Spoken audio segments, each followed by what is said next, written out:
Ladies and gentlemen, in a moment I want to introduce two internationally acclaimed journalists, the ones you've seen portrayed tonight in this remarkable film. Bob Woodward, an investigative journalist and nonfiction author, has worked for the Washington Post since 1971 as a reporter and is currently an associate editor of the Post. He's written over a dozen books on American politics, most of which have topped the bestseller list. His most recent work is The Price of Power, a story about certain aspects of the Obama administration, also a runaway bestseller. He's been the recipient of nearly every major American journalism award, and I'm glad to say he's also a member of the Miller Center's Governing Council. Carl Bernstein also is an investigative journalist and author, and since Watergate, Carl has continued to focus on the theme of the use and abuse of power through his books, magazines, articles, television reporting, and commentary. He is the author or co-author of 6 books and noted for his 1992 cover story for the New Republic magazine, indicting modern journalism for its sensationalism and celebration of gossip over real news. It's fair to say that the two journalists who will be on the stage momentarily have had an unparalleled impact on the national perception of the power of the presidency. Reviewers at times have called the Watergate work of Woodward and Bernstein maybe the single greatest reporting effort of all time. And for their work at the Post, the paper won a Pulitzer Prize for Public Service in 1973. And as we know, the book about the scandal became a bestseller, was turned into a movie that we've just seen, and starring Robert Redford as Woodward and Dustin Hoffman as Bernstein. I don't know how that happened, but it was a remarkable portrayal. Two good friends I'd like to welcome to the stage tonight, Bob Woodward and Carl Bernstein.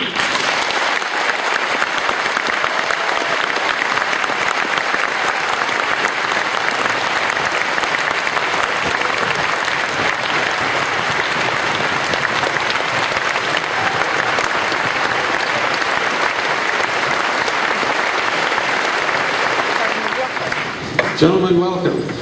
Let's start with an easy question. How did you come up with the title, All the President's Men? We couldn't think of one, so the publisher had a contest for people at the publishing house to name it, with a bottle of champagne given to the winner, and an assistant public relations person came up with the title, and it's obvious reference to All the King's Men, a great book. You had nothing to do with it? Absolutely nothing. In fact, I thought it was a bad idea and unfair, because literally all the president's men were not involved in Watergate, and I thought it was a little condemning of too many people, but I thought it was just fine. Well, as you know, one of the integral programs at the Miller Center has become well known for its transcriptions and annotations of the secret White House tapes, all of which can be located on the Miller Center's website. But there have been some fascinating discoveries over the years since Watergate, one of which is that the Watergate burglary was never directly ordered by President Nixon, at least on the tapes. But he can be heard on the tapes ordering a burglary to take place at the Brookings Institution. And that was at least a year before Watergate.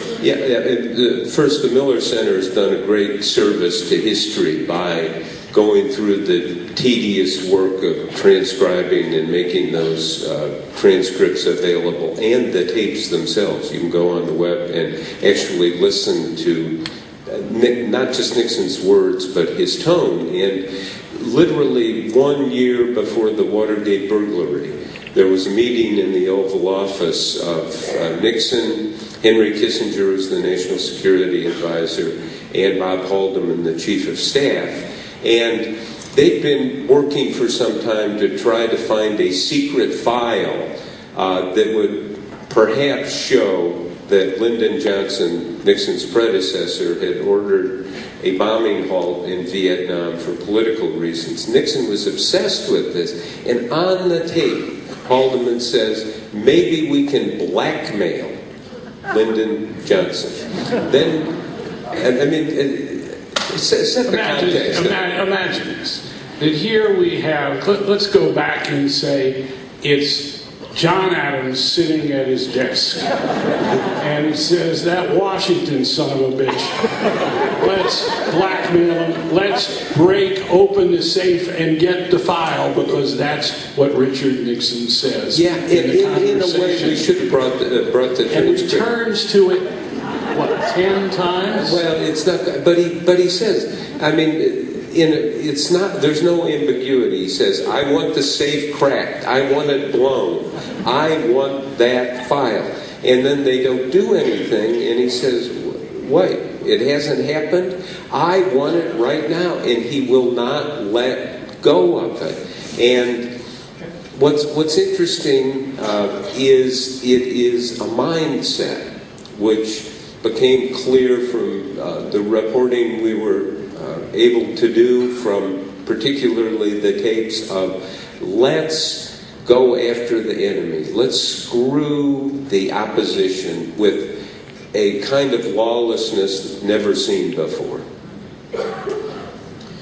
Well, it seems to me it's impossible to talk about this film without a discussion of Deep Throat, one of the biggest mysteries in American politics and journalism. And for years, the name was almost a cultural icon, with people guessing it was Chief Justice Rehnquist, it was Henry Kissinger, it was a number of... It was Gerald Baliles. But eventually the man... You have the gray hair. So do you. The last time I saw Carl, he had dark hair. But... You know, did the spotlight on Deep Throat in this film differ from the portrayal that you intended in your book? It's very interesting. We just talked to each other about that while we were watching the end. The film makes his role seem larger than it was, which is to say that Deep Throat's role was really to confirm information that we had obtained elsewhere. Very little original information was supplied to Bob or to us by Deep Throat. There were about a half dozen meetings during the period of the reporting. There might seem to be more implied by the movie. But the real thing is that in the book itself, as happened in the years we were reporting the story, he and his information did not occupy as overarching a role as I think is shown. Yeah, it's very dramatic in a movie, and it was dramatic in the book, and it was dramatic in real life. It was dramatic when he told me he had to move a flower pot. Yes. I mean, at the ending, you know, when he says, well, it was a Haldeman operation, and set this in context, that, you know, which was, and now when history looks at Watergate, they're going to realize it was just one of many covert operations, illegal operations, spying, espionage, sabotage. And, you know, it was, 7 years ago when Mark Felt outed himself in the magazine, Vanity Fair, where Carl was an editor, and he didn't even know the story was going to run. So, Contributing it. so the portrayal of Deep Throat then was a Hollywood touch. And did you all have anything to say about that in the artistic creation of the film? I think that a film is 120 minutes, a little bit more, and so everything is compressed, and various weight is given to aspects of what happened. I think it trivializes a bit, perhaps, to call it a Hollywood touch. I think it adds some drama and glue to the movie that is a little oversimplified. Well, what is really important, and it's in the movie and it's in the book, is getting the data, like when Carl got the $25,000 check from Florida, connecting that to the Nixon campaign, finding the bookkeeper who said all of this money went for undercover operations, Hugh Sloan, the treasurer, and so forth. So I think it's kind of laid out, but I was, 29 at the time. Carl was 28. Carl had been a reporter since birth, or at least since age 16. I'd been a reporter a couple of years, and when Markfeld said, let's set up a signaling system and we'll meet in an underground garage, I thought, well, okay, that's what you do.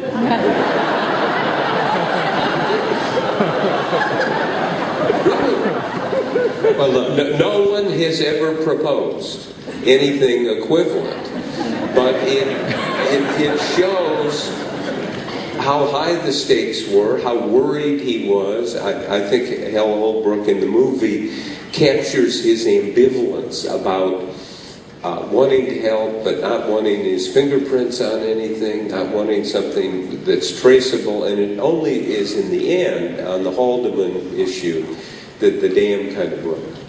Let me follow up on that. Is it more important in your judgment for a film or any historical interpretation of a true event to be an exact reenactment of how an event happened or a reflection of our culture? I think that you have to take it case by case, but the more that you can stick to the facts, the better, and more not just verisimilitude, but the more historical weight is given to the document, the film, whatever. And I think the great thing about this movie is not that it's about our book, it's that it shows the process of reporting. It shows the methodology, that this was no glamorous thing where we marched out and went to high-level sources who worked way the hell up in the White House or anything of the kind. Rather, this was about getting hold of lists, figuring out who worked where, knocking on their doors, obtaining from the information that came from the sheer terror that you see of those people whom we approached. That told us, oh, this thing really means something. So that you see in this movie what reporting is, and you see how that methodology still works today. And it's incredibly accurate, but it is not an engineer's drawing of what occurred. Our book is accurate, but I'm sure there are things that we left out or things that were a little different. And but no it's one amazingly faithful, though. Yeah, it really is.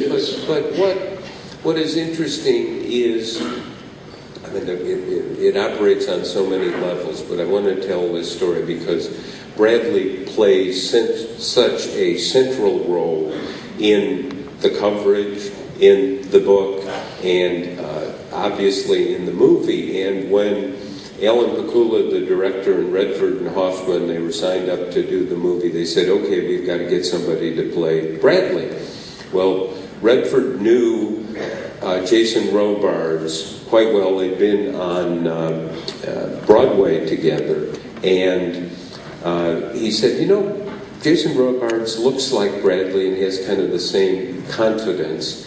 And this was in the mid-'70s, and Robards was really in trouble at that time, wasn't he? He was an alcoholic. He'd been in an accident. And they called him in and said, we want you to play Ben Bradley in this movie, and here's the script, and we're going to pay you $50,000. Robards went, $50,000? Wow, what? That was a lot of money to him at that point in his career. He went home and read the script, came back to Pakula and Redford and Hoffman and said, I can't play Bradley. And they said, why? He said, because I read the script, and all he does is run around and say, where's the fucking story? And they looked at him and said, that's what the executive editor of the Washington Post does. And you have to find 15 different ways to say, where's the fucking story? You just saw the movie, and he did it brilliantly. The other thing, there is one aspect of the movie that does not do justice to something, and that's the role of Katharine Graham, publisher of the Washington Post. None of this would have happened without her. Without her institution was threatened, endangered. The Nixon people came after the Post, tried to take away its economic lifeblood, which was the television licenses of the Washington Post Company, just as the company had gone public right around the time of the Haldeman story that you saw there. But more than that, her steadfastness in this whole enterprise was absolutely remarkable. And the one thing and even Bob never actually heard the conversation I had with Mitchell, because in fact it was even more chilling than it is in the movie, because I had gotten a few words into that first paragraph of the story with him. It's John N. Mitchell, while Attorney General of the United States, controlled the secret fund, and he said, Jesus! And it was a little more emphatic than you get up there. And of course, the next morning after Ben Bradley had said to me that night, is it in your notes? And he said, okay, put it in the paper, but leave out her tip. And the next morning, Mrs. Graham came by my desk and said, Carl, do you have any more messages for me? What's really interesting about Katharine Graham is she was the one, in business, any business, you have to do risk analysis. And if you look at the risk analysis, it was all on her head. And she was the boss. We could have, if it turned out the Watergate story couldn't have been verified, Carl could have gone and become a rock and roll critic, something he always wanted to do. I could have gone to the dark side, gone to law school or something like that. But for Katharine Graham, it was all in. And at a lunch one day, she asked the question, well, when are we going to find the whole truth of Watergate? And the answer Carl and I had was, because it's a criminal conspiracy. And this is before the truth came out in this January 1973, really at the lowest point of all of this. And our position was criminal conspiracy, burglars are being paid for their silence. When we go see people, they're frightened. And so she said, so when? And the answer was never. And her face just sunk. And she said, never, don't tell me never, which is in the book. And I left the lunch a highly motivated employee. But Carl and I have talked about this. What's so important is that was not a threat. It was a statement of purpose. She understood the business we were in. What she said to us was, use all your resources, all the resources of this newspaper, get to the bottom of this story, because that's what we do in the newspaper business. But one other thing, let me just add to that. Not long after the Haldeman story, the Nixon Re-Election Committee had filed a suit in federal court really aimed at getting to our sources through discovery. And one day a subpoena server came to the office, and I got a call from the guard downstairs saying there's a subpoena server down here with a piece of paper. It says, wants your notes. And I said, well, keep them down there. And let me go talk to Bradley. And I went into Bradley's office, and he got on the phone. And he called upstairs to Katharine Graham, and she says, they're not their notes, they're my notes. And if they want to arrest anybody and they want to subpoena anybody, it's got to be me. And so what Bradley said is, so Katharine Graham would take possession of the notes. If they wanted to hold the Washington Post in contempt, she would go to jail. And Bradley said, the picture of Katharine Graham getting out of her limousine, going to the D.C. jail, will run on the front page of every newspaper in the world. This is a great segue into this whole question.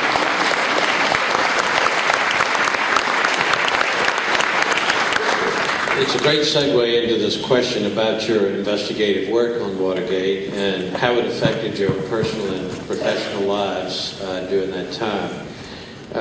The film reflects what our tapes at the Miller Center show, that you were in danger.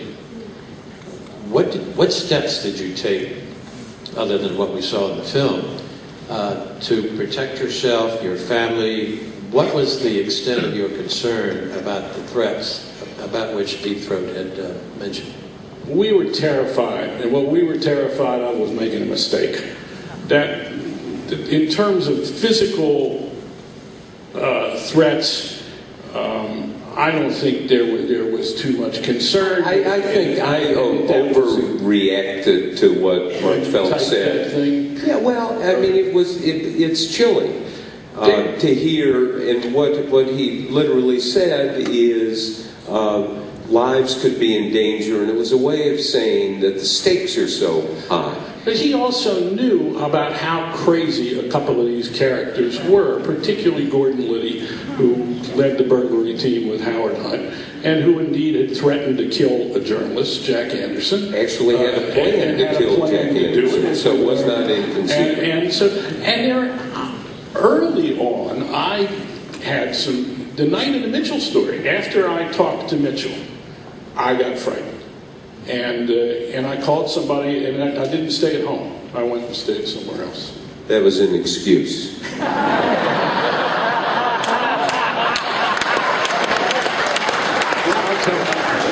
I'm in danger. Can I come spend the night? What was really funny about it was, if you really want to know, the person I called, I got to her house.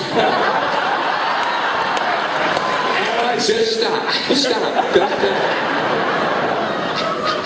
And I said, I'm just a little shaky. I like to stay here, blah, blah, blah, blah, blah. And she says, well, I have to be up really early because I'm going to Cuba tomorrow morning to cut cane with the Venceremos Brigade. I said, oh, Jesus. Let's come back to... I'd be better off with John Mitchell.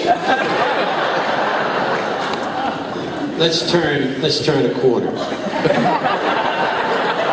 before you get in trouble, Carl. People draw lessons from Watergate. One of the ones you hear most often is the cover-up was worse than the crime. What goes through your mind when you hear that? First of all, Carl and I did a piece a couple of months ago on the 40th anniversary of Watergate for the Post, and which we went back and looked at lots of the Miller Center tapes and some of the notes and things we had. And actually, the crime was worse. Worse. Yeah, it was. And real quickly, we divided it into. During the Nixon presidency and the life of Nixon, there were 5 wars. The first war was against the anti-war movement, in which they spied on the anti-war movement, burglary, everything. Second war was against the press. The third war was against the Democratic Party, which was Watergate and the sabotage and espionage. Including, let's break for 1 second here, including the idea of the campaign espionage and sabotage, we now know very clearly from the tapes, was to choose to have the Nixon White House choose, in effect, the Democratic nominee, George McGovern, and destroy the candidacy of the candidate they were most worried about, who was Ed Muskie. And it worked. Yeah, it did. So the idea was to undermine the very idea of free elections. The Senate Watergate Committee came around and did a thorough investigation of the dirty trick sabotage campaign, and there were more than 50 people working on this, and they were incessantly at Muskie with false press releases. You know, he'd have I mean, some of it sounds trivial, but when you connect the dots, it was very serious. They would go on a campaign trip, Muskie and his entourage, stay in a hotel, and, you know, an era where you leave your shoes outside the door, and one of the Nixon saboteurs would come by and collect everyone's shoes and put them in a garbage bag and throw them in a dumpster somewhere outside of town. Well, no one takes a second pair of shoes. So Muskie and everyone, no shoes. Everything got fouled up. And if you know, we won't bore you with the details, but it is a stunning, successful effort to derail Muskie. Another lesson that people draw from the Watergate experience is that the system worked. Did you think so at the time? And knowing what you know now, since so many Nixon tapes and documents have been declassified, how well do you think the system actually worked? I think we knew it when he resigned. We were a little, certainly I think both of us were awestruck at everything that had happened. There was no dancing on the desks or anything of the kind. But that's what happened. The system worked. The press did its job.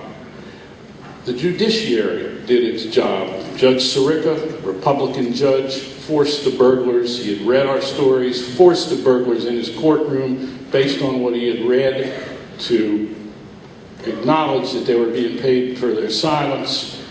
The Senate of the United States voted 77-0, not a single vote against setting up the Senate Watergate Committee to investigate. I mean, just imagine that today. Yeah, imagine today that they decide they're going to investigate the sitting president, Obama, for something, and the Senate votes unanimously, 77-0, to set up that committee with extraordinary authority, which they had in the case of Watergate. Just wouldn't happen. This was not, and we make this point often, but it's central to the system, whatever that means. It's the Republicans who did Nixon in. That's right. It is the Barry Goldwaters who at the end said too many lies, too many crimes. It was not the press. It was not the Democratic Party. It was the Republicans who said, enough, out. Goldwater went down to see Nixon the night before he announced his resignation, and Nixon kind of jokingly said, well, Barry, how many votes am I going to have?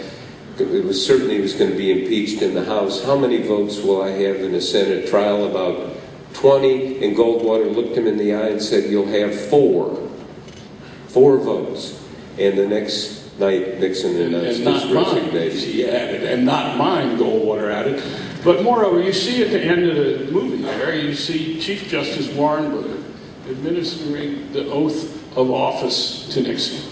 And not long after, he, who had been appointed to the Chief Justiceship by Nixon, and Nixon expected Burger to protect him and keep those tapes from being released and turned over to the special prosecutor, Burger organized a unanimous decision of his Supreme Court that Nixon had to turn over the tapes, that the president was not above the law.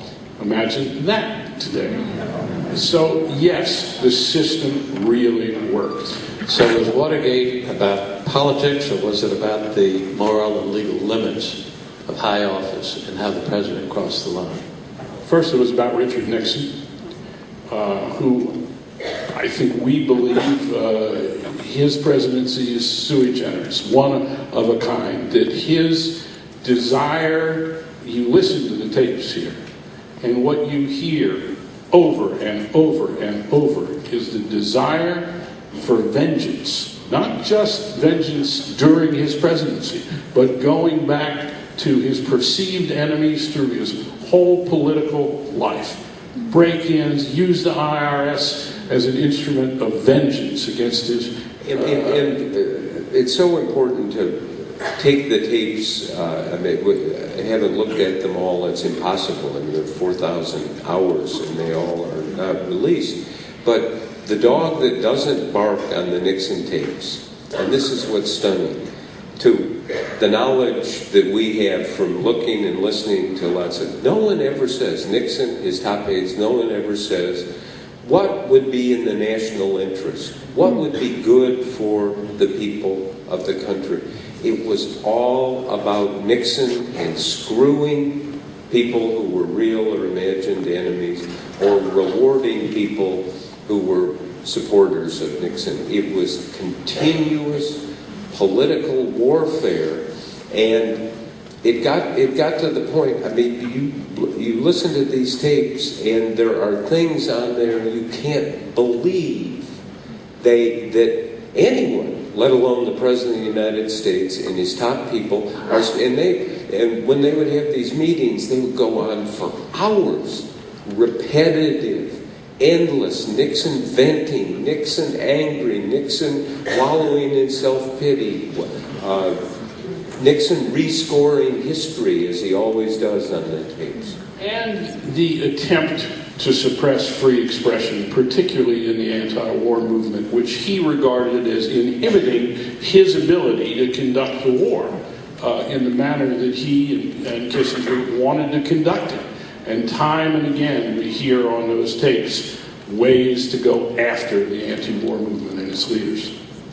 As we begin to wind this up, let me turn to one or two other points. Part of the fascination with watching this film is to see just how much journalism has changed over the last 40 years. I mean, I heard chuckles throughout the evening of the rotary dialing of phone numbers, pouring through phone books, looking through files that in an age of Google might have shortened the story.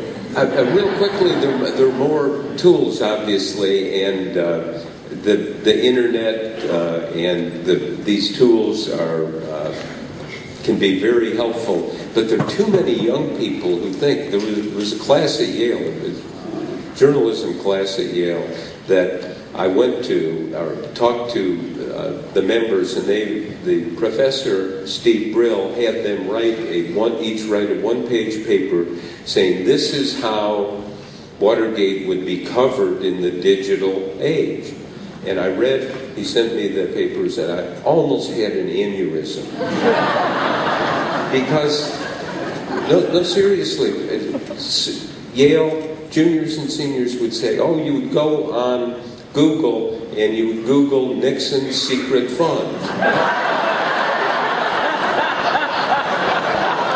I'm not making it up. That there would, I mean, you've seen this stuff. And they said there would be such a rush of public opinion that Nixon would not be reelected, that he would have to resign much sooner. The blogosphere would go wild and would create this pressure on Nixon and so forth. And they think, too many of these students think, that the internet is a magic lantern and that this stuff is not on the internet. The point of the reporting here, you have to go to human beings, win their trust, and find out what they know, particularly in conspiracy.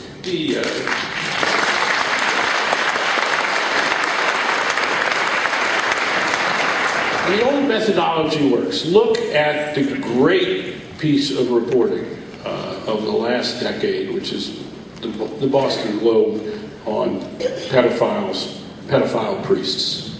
The same methodology with a huge secretive institution that tried to cover this up for years and years and years. I'm more concerned, I think there are a lot of great reporters out there. And using the web as a platform as well as old institutions. But there's a huge difference today, and that's how news and information is being received by readers, viewers, consumers, too many of whom, many more of whom, are not looking for the best obtainable version of the truth, which is really what good reporting is, but information that will reinforce their previously held prejudices, ideologies, political beliefs, instead of being open to real information.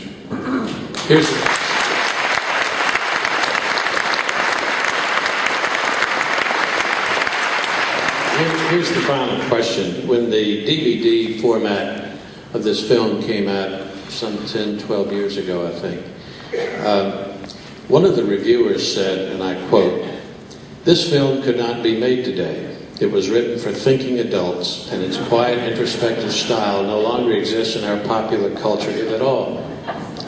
Do you think that's a rather harsh indictment of our popular culture, if not our people? What would be your answer to Sam Ervin's question at the last Watergate hearing when he said, "What was Watergate? What was it for each of you?" It was a massive series of crimes, but what you say about the younger generation, I think it was about 8 or 9 years ago in New York City, they showed the movie and we went, and with Bradley and Bradley's young son, and at one point during the movie, Bradley turned to his son named Quinn and said, "Quinn, shut up, that's a typewriter." And after the movie, my daughter was about 7, and we took her, and it was over, and I said, "Diana, what did you think of the movie?" And she said, because she comes from Washington, she talks this way,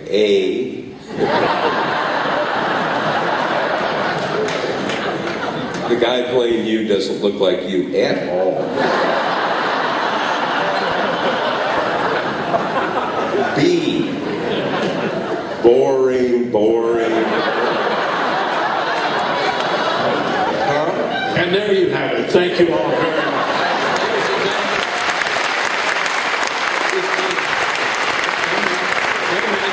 Indulge me for a moment, because we talk about this and think about it, and so we don't think that somehow you get the right answers always. Often you get the wrong answers, and you get the wrong answers about what's going on. The reporting is flawed if you don't do the work. And we talked about this. It was 30 days after Nixon resigned. Gerald Ford was president. You may recall Ford went on television on a Sunday morning and announced that he was giving Nixon a full pardon for Watergate. Now, he went on television early on a Sunday morning, hoping no one would notice. It was widely noticed, but not by me. I was asleep, and Carl called me and said, "Have you heard?" And I said, "I haven't heard anything." And truly... I'll tell you what I said. I said, "Have you heard the son of a bitch pardon the son of a bitch?"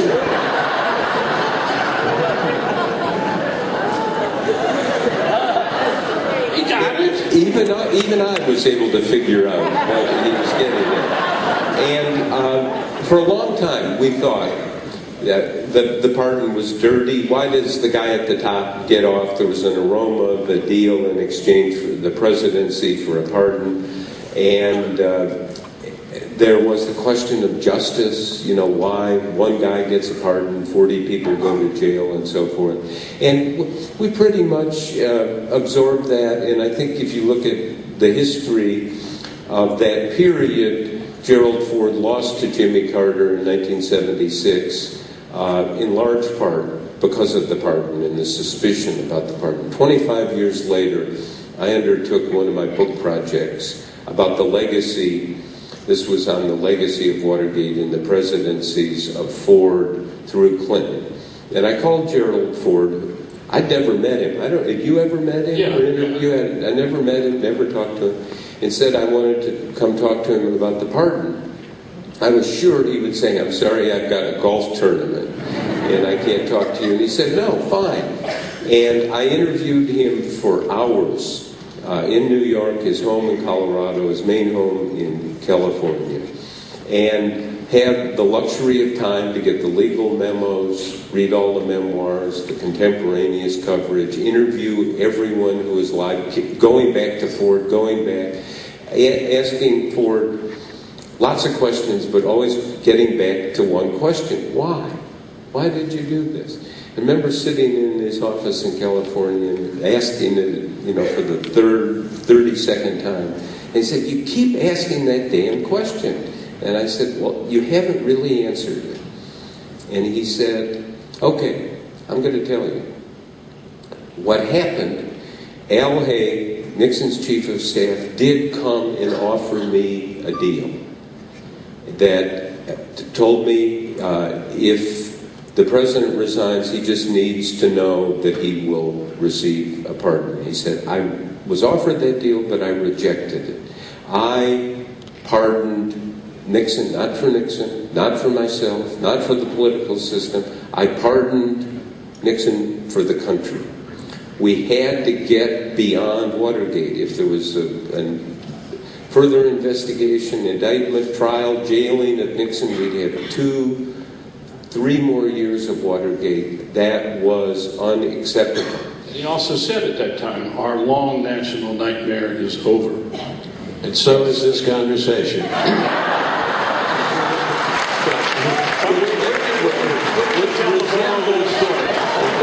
We're going to overrule you and tell the moral of the story. One more story. Quick.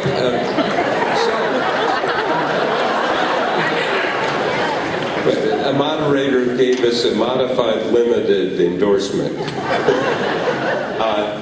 But so they later, Kennedy's later gave for the Profiles in Courage Award. The Kennedy family. The family for pardoning Nixon. And Nixon, and Ford was there at that ceremony at the Kennedy Library beaming. And we're looking at this and remembering what we thought 25, 30 years earlier. And what a very important cold shower to get, because we had it absolutely wrong. It was the right thing to do for the country, and it cost this man the presidency because he did the right thing. Ladies and gentlemen,